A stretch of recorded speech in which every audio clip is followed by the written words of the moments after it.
Welcome to Inner Whispers. This is episode 22. My name is Alan.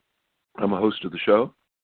And for those new to the show features April Crawford, who's a full-body open deep trance channel and a best-selling author, and VERONICA, which is our name for a causal plane entity that comes in and talks to you from time to time. And many people around the world talk to VERONICA every day as a consultant. So the format is basically I hand the phone to April, and she'll say a few words, and then when VERONICA comes in, we'll talk about a variety of subjects with VERONICA. So hold on. Hi, everyone. This is my little few seconds of the week where I get to talk. And I think it's still important to talk about my experiences and how I have participated through all of this. Now, granted, a lot of the time I'm not aware. I go to other places.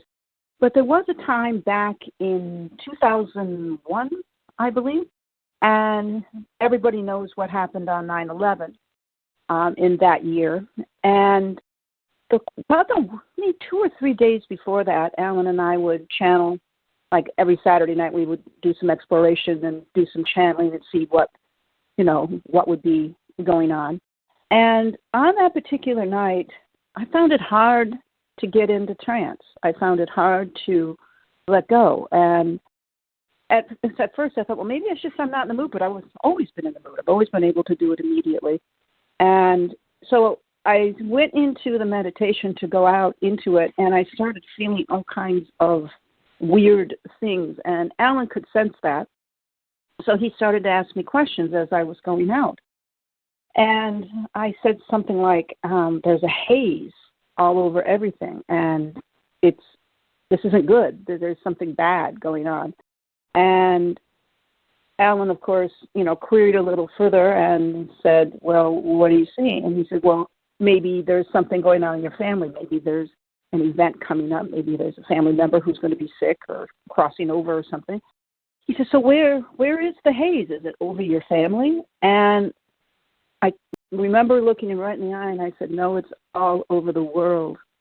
And so Alan was kind of like taken back, and we finally did get into a little bit of channeling that night, but it didn't last very long, and I was just out of sorts. And when all of that happened the next morning, of course, there was a huge cloudy haze over the World Trade Center. And Alan was a bit freaked out. He was like, oh, my God, what's going on with this? And I had spent a pretty restless night, and I didn't know why. And later on, Alan talked to VERONICA, and she said to him that I was having a really hard time with it because I was in a dream state, and I was running around in that dream state trying to warn everybody to get out of the building. And I don't remember that. That's what VERONICA told Alan. And I even thought at that point in time that said, I don't think I want to channel anymore. I mean, this is way too much information. This is so immediate and so tragic and so awful. It really upset me for quite some time. Now, of course, I did get over it, and I did learn to put it in its place.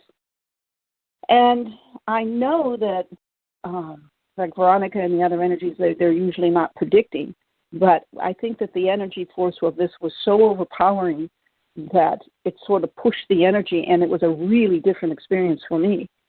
And one of the few things that I did have privy information to, because I was like half there. So I just wanted to share that because those types of things can happen. And it was a pretty traumatic event at the time. And I really didn't think I was going to channel anymore. But I did get over it, and here we are today. Thank you, April. And now for my perspective of that same session. We were sitting down, and at that time, a lot more than every Saturday. But in that particular session, we were sitting outside in Tarzana, California, in the back porch with our animals. And we were doing a session actually for a business associate of mine, an Academy Award-winning business associate of mine, and basically made a cassette tape, which I gave him, and eventually completely changed his life because, like, 2 days later, from the strict businessman, he was wearing a crystal around his neck. Anyway, right at the end of that session, April came back almost in a panic and said, and this was stunning. We're pretty into this by that point in our lives. And she said, I don't think I want to channel anymore. She was so upset. And I'm like freaking out, of course, I put a lot into the whole channeling effort. And we didn't know what the problem was. But April said, there's a haze. There's a whole haze. And I'm thinking somebody in my family is dying or, was in a car accident or something. She said, no, there's a haze. And I said, is it a haze over my family? And she said, no, it's a haze over the whole world. Later, we found out 2 days that she meant the World Trade Center. And I don't know if any of you saw it that morning when the news first came on. If you saw the haze that came up over Manhattan, it was incredible, and it lasted days and days. And then later I asked Veronica what was going on, and she said, what's going on here? And Veronica said, well, April found herself running through the building trying to warn everybody, but of course she couldn't do it because she's not physical. And it was pretty impactful. And, I'll acknowledge that there's other sensitives who also say that, they knew something was going to happen. And, but this was such a big event that kind of blew my mind. So anyway, that was that. And now I'll ask Veronica to drop by. And here she is. So here's the question.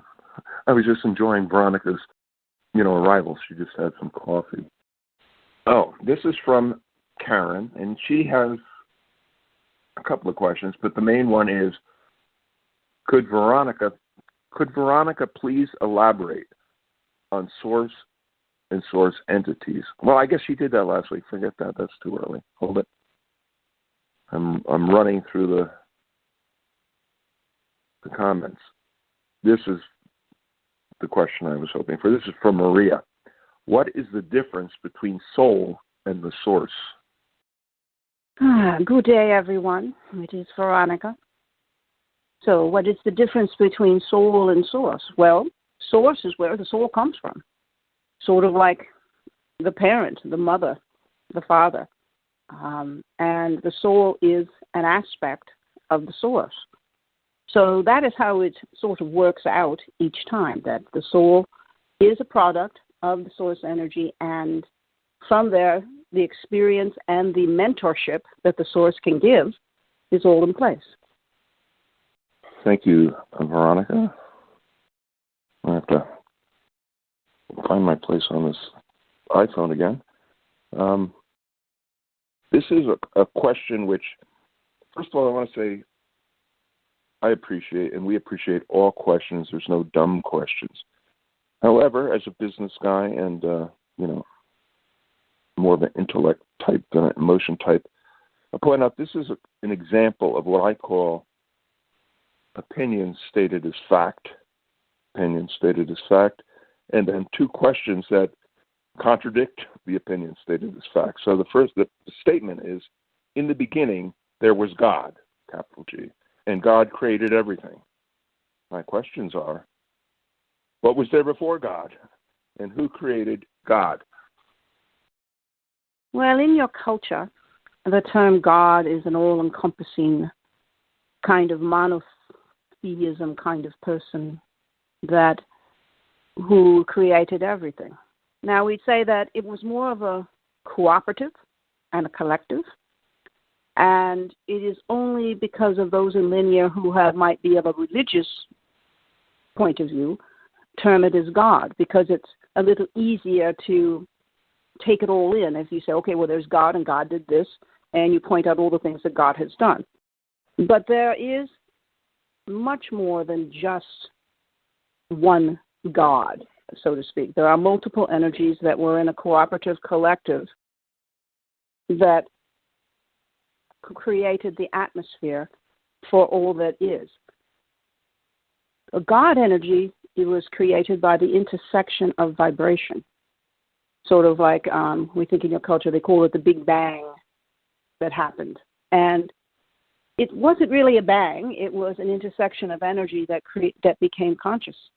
And from that consciousness sprang other consciousnesses that decided to explore and expand their perceptions and awareness by creating aspects of themselves to incarnate physically and multidimensionally. Thank you, Veronica. And my 2 cents. The Big Bang, of course, is being used here as a metaphor, an example. The source entities were here way before the Big Bang. And I remember asking one of them about the Big Bang, and it just rolled its eyes and says, "Is that what you call it?" But for those into physics, particularly, think of M theory, ribbons of consciousness. And when they occasionally intersect, you get a self-aware consciousness that can become a source entity, among other things. So let's see what the next one is. Of course, the iPhone just went out. Here's a question from Susan. She says, do the choices we make in the present life, example, education, successful or unsuccessful lessons and judgment, influence the next life in a good or a bad way? And is there a way we can prepare for another life that we would like to experience? By being in your present moment, you are continually preparing for the next experience. It is important not to project too far forward in a timeline or in a multiple life incarnated system. It is only important to stay focused in the immediate present so that you can reconcile past things and you can create future things. But putting yourself in the future does not help you make the future, because then it takes you away from your present moment. And projecting constantly backward, maybe in a lamenting kind of way, robs you of the opportunity to be creative again in your present moment and takes away from the future. So as you move forward in the timeline or in an incarnated kind of moment, it's incredibly important to stay focused in the now. You can think about the past, you can think about the future, but if you really want to create it properly and clean up past life stuff, you need to stay very present. Okay, this is a yes or no question from Catherine, which I will answer. Can Veronica explain consciousness, the various layers or levels of consciousness, and a variety of other things? Catherine, the answer is yes, she can, but not in this forum. That may be something you'd like to talk directly with Veronica about. Danielle asks, do our guides influence our everyday lives? I'm going to give an example of own experiences where he got lost, I'm paraphrasing, and found their way out. And if we pick our parents, second question, is it possible that their guides nudge them to meet each other? Yes, in each lifetime, you do pick your parents. Now, we can hear the collective sigh of lamentation from those who have parents that they're not all that thrilled with.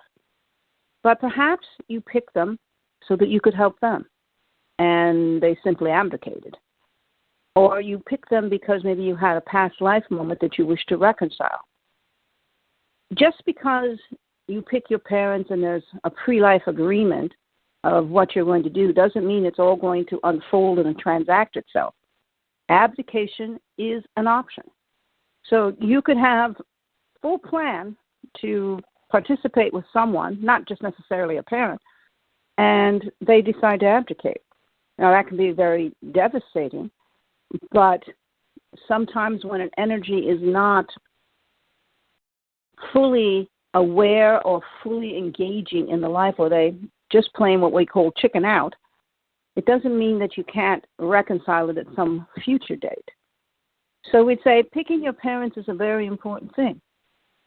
You usually pick them to have two different perspectives, or you pick them to overcome something, or you pick them to help them. And if it doesn't go well, it doesn't mean that you were a bad child or that they were terrible parents. It meant that they probably abdicated the agreement and left you hanging, which in itself is a very rude thing to do, but sometimes it does happen. Okay, and I'll also point out that there are different levels of planning. I think I mentioned some time ago that Some people go on vacation, they plan everything. They got the tour bus schedule, the whole 9 yards, every hotel, when they're checking in, what shows they're going to. Other people just go there and wing it. And with regard to choosing parents, I would say that although maybe even most people do that in various degrees of detail, others may just want to get back here as fast as they can, or they just don't have the experience. They say they roll the dice. I'll take first thing that comes up. So I'm going to ask Veronica if she agrees with that perspective. Yes, there are times where an energy will want to come in and incarnate and say, first available. And a parent partnership will come up, and if you have that kind of perspective, yes, you would take it. It's all very different and very individualistic, but do have the choice within it all to decide what you're going to do. Thank you, Veronica. And with regard to something Veronica just said, that oftentimes parents are picked with opposite traits or opposite points of view, I'll tell you from my own experience with my own parents that I had one. My father was zero emotion. I mean, he was like, Mr. Spock, no emotion. My mother was hyper emotional about everything, even to the extent that when I was a kid and even as a young adult, I kind of was disappointed or resented it because I thought it was, she was so weak compared to my father. But now as I'm, a little older, I realize that you need both. You need split it down the middle. I think that's the point of when parents have complete opposite things. And you could have other examples. One is really very frugal and one likes to spend money like a drunken sailor. You could have one that's, highly sexual, runs around like a tomcat, and then the other one is a prude. So it's highly individual, but if you think about your own parents, you may see that kind of dichotomy. So one other question from Daniel was, how do we know the difference between what our guides are trying to tell us and our own thoughts? Or can we tell the difference, or does it matter? The guides are usually pretty good at facilitating messages to you. Now, we understand that many would say, well, I kept having this thought over and over and over again. And was it coming from me, or was that my guide trying to, get my attention? And we would say, very likely your guide was trying to get your attention. And in those moments, you should pay close attention. We'd say that on a scale of 1 to 10, you usually participate at the level of 9 of hearing all of the messages that your guides have to give you. We would beseech all of you to be sensitive to that and perhaps try not to dismiss it by saying, oh, I just made that up, because more than likely you didn't. Guides are pretty, we'll say, crafty at getting the message, and sometimes if you're not paying attention, they need to sort of get into your thoughts so that at least you get the message. I mean, the guides don't have an ego about this. They're very much in line with getting you the message. Doesn't care where it comes from as long as you get it. Thank you, Veronica. I have a question about that involves, we have a lot of questions about parallel lives, some about past lives. And in yesterday's newsletter, Veronica mentioned to somebody who asked a question, it's likely they can meet one of their parallel lives in this dimension at this time. And Veronica said, unlikely. Everybody's got their own dimension. I'm paraphrasing. And I do not speak for Veronica, but I'm paraphrasing. So my question for Veronica is, with regard to past lives, or future lives for that matter, when someone incarnates, it doesn't have to be serial. That means if you're born in 1990, when you reincarnate, you can reincarnate in 1890 or 1790 or 1590. So theoretically, in my opinion, you can incarnate into a past time frame where you were also incarnated. So theoretically, it is possible that you could meet yourself, marry yourself, murder yourself, whatever. So I'm going to ask Veronica if she agrees. We say that that is unlikely. However, you must understand, yes, reincarnation is not sequential. Like if you're born in 1920 and you die in 1940, it doesn't mean you have to be reincarnated again after 1940. If you died in 1940, you can reincarnate in 1219. Yes, we said 1219. So it doesn't go in order. Now, we think how it should really work is that if you do move back into a time frame where you were, that most likely the vibration would be such that you would not encounter yourself, because it would not be a fruitful moment. It would be a confusing moment. And the reincarnational process wasn't designed to be confusing. It was designed to be helpful. Okay. So, Veronica, you've incarnated a few times before physically through different time frames. And I was wondering, is there a time frame that you liked or preferred? And if so, why? We have answered this question many times. It was in the 1500s in Bristol, England. And the reason that we found it to be fascinating lifetime is because it was the first time we discovered love and connection. And before that, we were a bit flippant about the intersection with others, the connecting moment energetically and how it would serve us and serve the other person. In this particular life, the individual that we met changed us forever and helped us to discover the emotion of love, the conditions that are sometimes around love, and the beauty of connecting with someone so soulfully. So it was a transitional life for us that opened our eyes to much. And trust us, we thought our eyes were pretty open before that, but we were mistaken. Thank you, Veronica. So what I understand is that it was a meeting that was the big deal, not the time frame like, King Henry VIII or, the Egyptian pyramids. It was the meeting. And you've mentioned, Chloe with the shoes, others, but so was the time frame irrelevant to you, or were there certain times like, the Roaring '20s or, at court, one of the Flintstones? Were there any that you really liked? We felt that any sort of incarnational process needed to be very organic.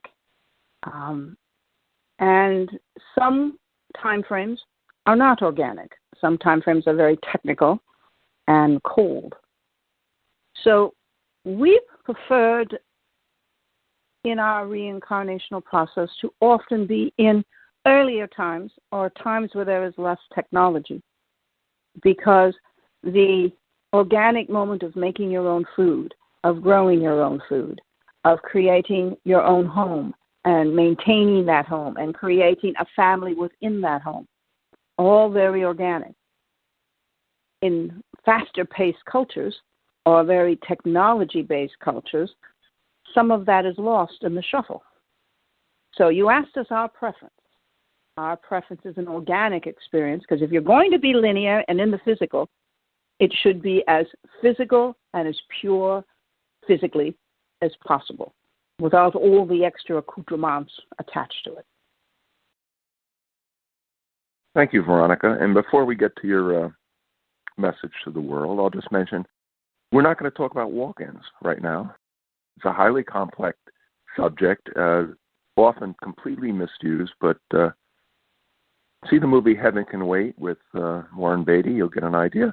But it happens all the time with pets, and so maybe we could talk about walk-ins with regard to pets. Also fairly complex, but humans are infinitely more complex. So, Veronica, now it is the time that everybody waits for, including me, your message to these individuals listening and to the world. all of you are residing in a time frame that is very volatile. There is sort of a tug of war going on from perceived good and evil that exists upon the planet.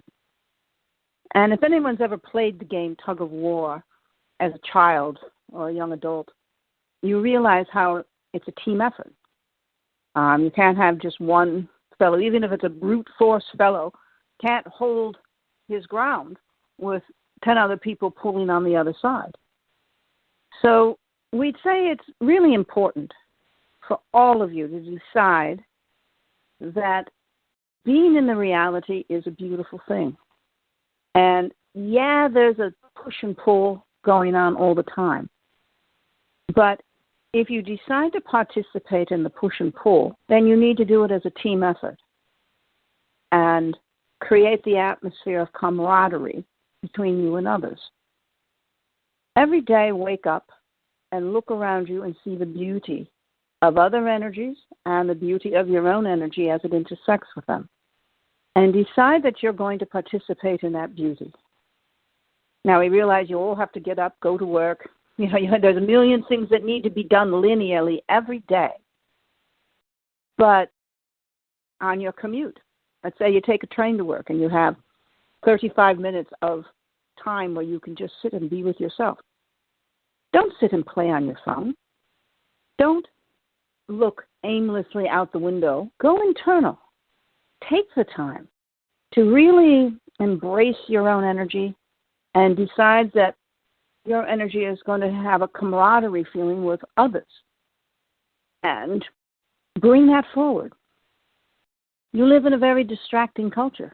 Everyone's always trying to distract themselves. How about you take any extra time that is given to you, whether it's a commute or whether it's, someone says, oh, we're not going to work the rest of the day, everybody go home. Don't frivolously pan away the opportunity for personal introspection and time. Take hold of it. Examine it. Find some exaltation in it. And find the beauty in it every day. All of you can find a moment or two where you commune with your soul and you commune with the energy that is you. Put the phone down. Put the, video recorder down. Stop looking aimlessly out the window. Look inside. See what's there. And then make it your business to bring it forward and to connect it with others. You do live in a time frame that's a little odd, but move past it and move into the connecting moment and move into the beauty of it. Now, we know people will say, oh, well, there's no beauty anywhere. And I say, well, you're not looking hard enough. Go inside and find the beauty in you and project it forward, right into everybody's face, all that beauty. There will be a reaction.